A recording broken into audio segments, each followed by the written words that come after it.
Hey there, neighbors and naysayers. August 9th, 2025. It's county fair week here for us, so it is crazy.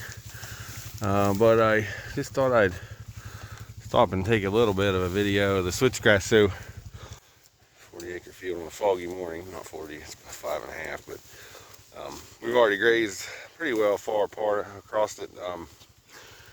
Pretty much strip grazing it, although I move the back fence every couple days just so they don't go back and graze too much. But you can see how tall it is, and this is what they were moved into last night. They're not grazing at all, of course. They're trampling on an awful lot of it, but it's what it is because it got so tall before we got here. Thing of last year's drought, we got lots of side effects, let's call them.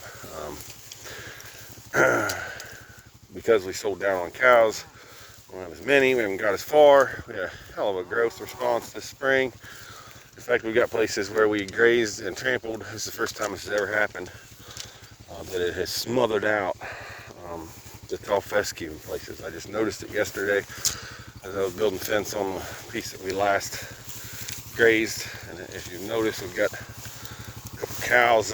couple calves that are showing early signs of pink eye. I don't know that it is. I think it's just more irritation than it is pink eye, but it can develop into pink eye. We've been really lax at getting mineral and salt out this summer, just because I've been so busy doing other things and haven't had a chance to.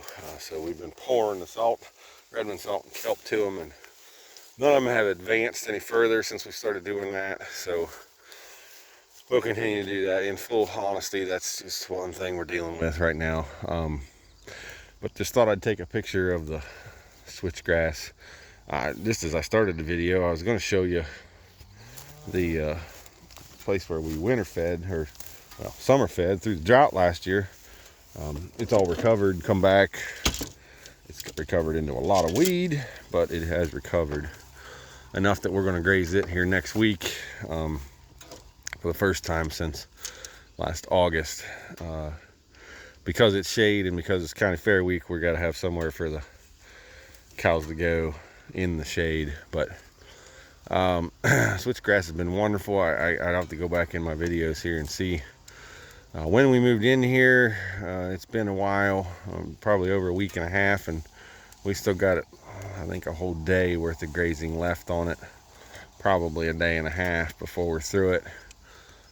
But we were questioning whether we wanted to just let it go to seed, but after driving through it several times, we decided that it's already thick enough. I didn't really need it to go to seed, but we didn't get here until a lot of it has went to seed anyway, so that's okay. I don't mind the seed blowing around.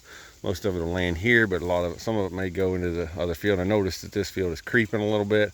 We still got some patches that aren't aren't good switchgrass. I look back in the files, and I planted this in 2020, June of 2020. So it's 5 years before it's really become apparently a switchgrass field. It's been all along, but this year was the first year I really noticed, and maybe the drought actually helped that. I said side effects, I didn't say problems or good things. There's been both as we go through.